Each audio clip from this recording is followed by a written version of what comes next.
কি মন খারাপ? আচ্ছা কখনো কি শুনছো এই পারভেজ ভাইয়ের ভিডিও দেখার পরেও কারো মন খারাপ আছে?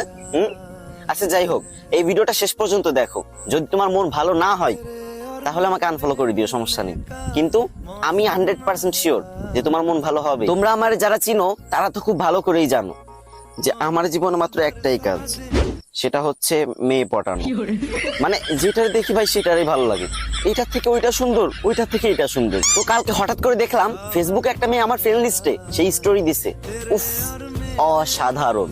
আমি তো ভাই সাথে সাথে অনেকগুলো লাভ রেট মেরে দিলাম। তারপরে মেসেজ দিতে গেলাম, তো ভাবলাম সবাই তো হাই হ্যালো কেমন আছেন এগুলো মেসেজ দেই, তো আমি এগুলো দিব না।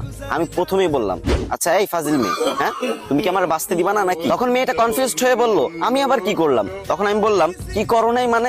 তোমার প্রেমের পুকুরে আমার ডুবিয়ে মারতেছো। তখন মেয়েটা বলল, সামনে তো কোনোদিন পাইনি, যদি একদিন পাই তাহলে ড্রেনের পানিতে চুবিয়ে মারবো। তখন আমি বললাম, উফ অসাধারণ, তুমি রেগে গেলে তোমাকে এত সুন্দর লাগে। তখন মেয়েটা আরো রেগে গিয়ে বলল, এই তোমার প্রবলেমটা কি? হ্যাঁ।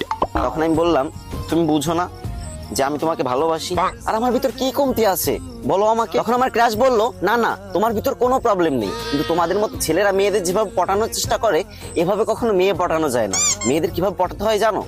সামনে এসে মিষ্টি সুরে চমক দিয়ে প্রপোজ করতে হয়। তখন আমি বললাম, ওমা কি বলো, চমক দিয়ে প্রপোজ করলে তুমি প্রপোজ অ্যাকসেপ্ট করে নিবা? তখন আমার ক্রাশ বলল, অবশ্যই, তুমি দেখতে শুনতে সুন্দর, হ্যান্ডসাম, আবার সবাই এক নামে চিনে, টিকটক সেলিব্রিটি পারভেজ ভাই। তোমার মতো ছেলেকে তো মেনে নিয়ে যায়। আমি তো ভাই কি বলবো, খুশিতে কোনোদিন তো কোনো মেয়ে পাত্তা দেয় না। প্রথমে একটা মেয়ে পাত্তা দিছে, আমি তো খুশিতে নাচানাচি শুরু করে দিছি। তারপর এক দৌড় দিয়ে দোকানে চলে গেছি। আর এটাই ভাবতেছি যে বর্তমান মেয়েদের চাহিদা কতটা নিচ, কতটা খারাপ। গোলাপ ফুল দিয়ে কত সুন্দর করে প্রপোজ করতাম না, তাতে তাদের হবে না, এখন চমক দিয়ে প্রপোজ করতে হবে। তো তখন আর গোলাপ ফুলের দোকানে গেলাম না, মুদিখানার দোকানে গিয়ে মামাকে বললাম, মামা এক বোতল বড় চমক দাও তো। আর আমি সেটা নিয়ে ক্রাশের সামনে গেলাম, আর তারপর তাকে হাঁটু গিয়ে প্রপোজ করলাম, I love you, I love you so much crush. ওমা তাজ্জব ব্যাপার। তখন দেখি ও রেগে মেগে ফায়ার।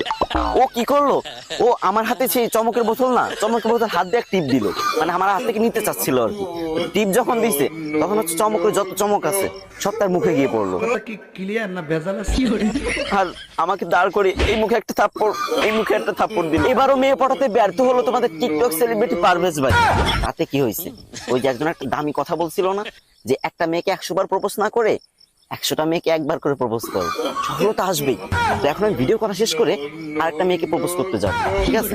তোমরা যদি এই গল্পটা শুনতে চাও তাহলে ভিডিও নিচে শেয়ার অপশন আছে না, একটা শেয়ার করে দাও, তোমার একটা বন্ধুর কাছে একটাবার শেয়ার করে দাও।